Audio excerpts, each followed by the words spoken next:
Boa noite a todos, né? Boa tarde ou boa noite, Yukias do canal Yukias Magal. Essa matéria do Poder 360 é bem interessante, né? Eu queria lê-la para vocês e comentar.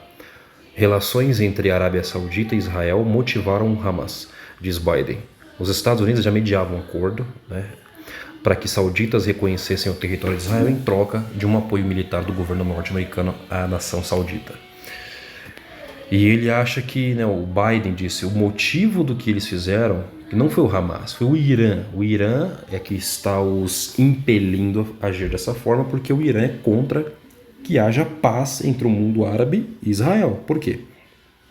Os isolaria ainda mais e, de certa forma, isso trazer o mundo islâmico ou o país que tem as principais cidades do Islã reconhecer Israel seria um duro golpe para os xiitas, né, que não concordam, não aceitam a existência do Estado judeu. E para eles querem atrapalhar isso ao máximo, porque eles acreditam, segundo a visão deles, de que não haverá paz com Israel. Mas Israel será, né, varrido do mapa, tem que ser destruído. E aí foi um golpe certeiro. Ao mesmo tempo, tá? Olha só, o presidente americano Biden disse na sexta que o avanço no diálogo da Arábia com Israel motivou o ataque extremista. Uma das razões pelas quais eles agiram daquela maneira, pelo qual o Hamas avançou contra Israel, é porque eles sabiam que eu estava prestes a me sentar com sauditas, entre aspas, declarou Biden durante evento de arrecadação de fundos eleitoral em Washington. Os Estados Unidos mediavam acordo para que sauditas reconhecessem Israel em troca de apoio militar do governo norte-americano. Segundo a Bloomberg, o esforço de normalizar as relações estão paralisadas depois do ataque do grupo Hamas. No entanto, é visto como uma pausa nas negociações. Apesar do congelamento, a avaliação interna em Israel um tanto otimista é que a negociação não volta a estaca zero, mesmo com bombardeio e posterior crítica do Reino Saudita. Agora isso aqui. O Biden pediu ao Congresso que aprove uma ajuda de 100 bilhões de dólares para a Ucrânia, Taiwan e Israel. Israel já recebeu 3,8 bilhões de dólares em ajuda militar norte-americana. Então, já é o maior beneficiário da ajuda militar americana e agora vai receber ainda mais. O que isso significa? Como o Congresso é de maioria republicana, né, ele estava tendo dificuldades para aprovar a ajuda financeira que ele queria para a Ucrânia. Ao mesmo tempo, né, aí agora, depois do ataque um tanto estranho do Hamas e Israel declarar guerra, agora existe uma guerra também no Oriente Médio envolvendo Israel, cujos republicanos apoiam e inclusive eles querem que o governo norte-americano até mesmo entre no conflito, defenda Israel e ataque o Irã. Ou seja, é um conflito de interesse republicano, assim como a Ucrânia de interesse democrata. Então é uma jogada um tanto interessante, porque agora o Biden ele consegue jogar com o Congresso da seguinte forma: olha, eu ajudo Israel, que é o interesse de vocês, mas vocês vão ter que aprovar um pacote também de ajuda para a Ucrânia, então nós vamos ajudar os dois. O meu interesse na Ucrânia e eu vou ser firme e ajudar e apoiar Israel do outro lado e também Taiwan, porque é de interesse de ambos, conter a China. Taiwan é interesse comum, tanto democrata quanto republicano, eles querem segurar a China nos mares para que eles não avancem nem dominem o mar meridional. Isso é de interesse dos dois. Mas você vê que, se entender o caráter geopolítico da coisa, agora o Biden, né? Para quem acha que o Biden é um idiota que não sabe o que está fazendo, pode ser que ele não saiba, que ele realmente seja um velho gagá. Mas quem joga com ele conseguiu equilibrar o jogo com os republicanos na Câmara. Então é mais dinheiro que vai ser drenado dos Estados Unidos agora para o Oriente e para a Europa. Tá bom? Acho que foi uma jogada um tanto brilhante, né? Apesar de tudo. Ele conseguiu aí acho que garantir o apoio à Ucrânia. No meio disso tudo, tá bom? A Rússia, ela foi forte na sua condenação contra o Estado de Israel.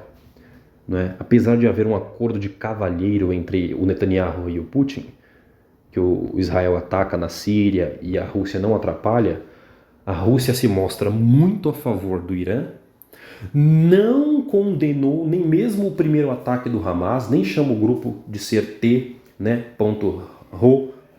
terrorista, e ainda criticou o revide de Israel legítimo e mandou com que Israel moveu uma sanção na ONU, condenando Israel e pedindo um cessar-fogo imediato.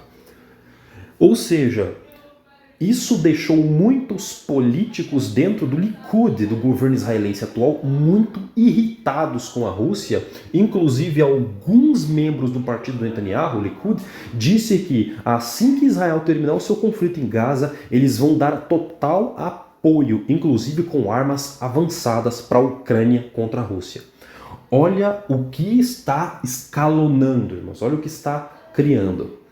E aí, é claro, muitos judeus, muitos ortodoxos, até mesmo messiânicos, acreditam que isso o jogo geopolítico está movendo as cartas para o que eles creem ser Gog e Magog. Gog seria o líder e aí Magog seria as nações, um território ou vários territórios que se uniriam sob a liderança de Gog e arrastaria essas nações para a invasão. E ali em Ezequiel 38 e 39 mostra Gomer, mostra a Rússia, Turquia, os persas, que é o atual Irã, mostra os armênios, o território que é a Armênia, junto com o Azerbaijão, mas o Azerbaijão é um aliado de Israel, hoje, apesar de ser muçulmano, é aliado. Mas você vê essas nações, e os líbios, a parte norte africana também, que está ali bem no Mediterrâneo. Então você vê um movimento, irmãos, não importa o que eu e você cremos, a gente tem que confiar na Bíblia, vai acontecer o que está na Bíblia.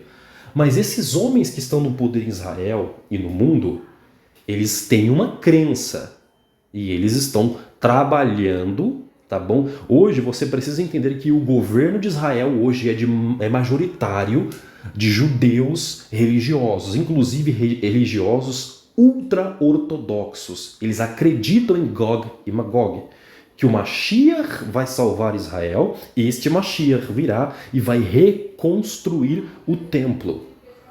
Ah, mas eu não acredito assim. Tudo bem, mas quem está lá acredita. O mundo islâmico acredita, o Irã, que é quem está movendo seus players, seus proxies ali para atacar Israel, porque a guerra não é Israel contra árabes, é Israel contra Irã, contra a Pérsia. E os persas têm os seus aliados que estão junto com eles, que é o Líbano, não é o Líbano, na verdade é o Hezbollah que está no Líbano, com os Houthis no Iêmen, que é outro grupo rebelde, junto com milícias na Síria, no Iraque, tá bom? E aí, esse movimento xiita acredita que trará o 12º imã, o Mahdi. E eles vão marchar em direção a Jerusalém e lá será revelado o Mahdi, o grande líder, que trará paz mundial e um acordo de 7 anos, outros dizem 14 anos e outros vão dizer que é 18 ou mais anos. As duas vertentes tem uma que diz que é 7 anos e outra acordo de 14 anos de paz mundial sob este governo, e ele vai unir o Islã, converter muitos infiéis, mas também, por quê? Para o Mahdi aparecer, para lá vencer a batalha, essa guerra tem que começar com a incitação dos fiéis muçulmanos, ou seja, é uma guerra que o Islã vai trazer o seu líder mundial por meio da espada. Ele só vai vir quando o mundo muçulmano começar a atacar as nações por dentro, ou seja, quando começar uma grande jihad mundial. Por isso foi arvorada a bandeira negra na mesquita de Khorasan, no Irã. Então você tem esses dois pensamentos disputando. Quem analisa a geopolítica e tira o contexto religioso, ainda mais do Oriente Médio, desculpe, você está cego. E os cristãos têm parte nisso. Por quê? Porque nós que cremos em Deus e somos salvos através de Yeshua, de Jesus Cristo, nós temos um lado. Não estou dizendo que você é sionista, mas nós cremos que o povo judeu, o povo de Israel, eles vão ser salvos. E Deus, o nosso Mashiach, Yeshua, voltará para lá, para resgatar o seu povo. Então a gente já tem uma noção, nós temos uma visão do que vai acontecer. Então nós temos um lado nisso tudo. Tá bom? Esses isentões na internet que falam, ai não, o maligno domina todos os lados e todos os lados aí não presta. Os governos, tudo bem, mas e o povo que está ali? E o povo que está ali, que Deus escolheu e que mora ali, ele deu aquela herança para Abraão, Isaac e Jacó. E ninguém pode negar isso, tá bom? Então eu quero que vocês entendam essa análise. E tem uma outra profecia acontecendo. Apocalipse capítulo 12. O Senhor diz que a mulher foi para o deserto. Ela recebeu o par de asas da águia, voou para o deserto, onde foi sustentada, alimentada por 1260 dias. A águia que protege a mulher é os Estados Unidos protege Israel. É uma aliança profunda. Pode ver que na ONU está todo mundo detonando Israel. Os Estados Unidos levantam a mão e falam, somos contra. Acabou, porque é a nação mais poderosa. Então, e é a nação que representa, no caso, os cristãos. A maior força cristã no mundo hoje está nos Estados Unidos. Então, e é a nação democrática, né, da liberdade no mundo, que trouxe valores cristãos que influenciaram as nações ocidentais. Claro, o primeiro veio do Reino Unido, na Inglaterra, um movimento cristão que trouxe o avivamento, mas ficou muito forte nos Estados Unidos, que se tornou a nação principal do mundo e ela influencia a América. O Brasil é muito influenciado pelo cristianismo norte-americano, pelas pregações John Wesley do Reino Unido, que trouxe pregações para os Estados Unidos, que nós vemos vertentes aí, o próprio Billy Graham, né? Que há poucos tempo atrás. Então isso tudo, irmãos, são pessoas que têm uma crença e essas forças estão movendo. Os cristãos têm um líder que eles apoiam nos Estados Unidos, que é o Donald Trump. E tudo indica que ele voltará em 2024. Né? Então ele vai apoiar a parte que é Israel também. E ele tem o seu genro que o aconselha, né, o Kushner, que é um judeu ortodoxo e que financia o Instituto do Templo. Né? É um judeu que crê, tem laços com o príncipe da Arábia Saudita. Então a gente pode vermos que as coisas no mundo estão caminhando para um mover muito forte. Entendemos nós que confiamos na palavra de Deus que o que ligardes na terra é ligado nos céus. O que desligardes na terra, desliga no céu. Então, o que acontece aqui influencia lá em cima e vice-versa. Então, são sim sinais, mas como o Messias disse, ainda não é o fim. Isso não é um sinal do fim. Os maiores sinais estão nos céus. E para nós, irmãos, para mim, como eu falo para vocês, o maior sinal, os sinais que a gente vai ver, vai ser... Claro, a gente espera que a manifestação do iníquo, o homem que vai trazer paz, e os sinais da inversão do campo magnético. A Terra, a natureza vai destruir tudo por conta do pecado que não para de crescer no mundo. Então, eu queria dar para vocês essa análise do contexto geopolítico nesse momento, porque esse acordo aqui, ele foi pausado. Acredito que vai ser resolucionado com um grande conflito, tá bom? Um grande conflito, mas não vai ser nesse governo atual dos Estados Unidos, porque eles têm um foco muito mais do outro lado, e vocês vão perceber isso.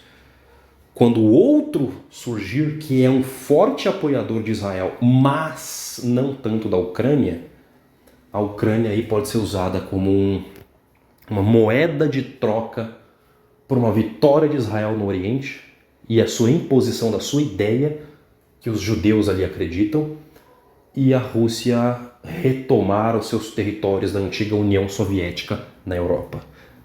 Porque me parece que isso seria uma belíssima tacada geopolítica norte-americana para a instauração dos 10 reinos na Terra, mas para eles voltarem a ter proeminência no mundo, principalmente no Oriente Médio. Forte abraço a todos, uma análise geopolítica para vocês, para a gente pensar. Mas continuamos lendo, acompanhando as histórias, as matérias e orando, o Senhor nos revelará. Abraço a todos, irmãos. Até o próximo vídeo.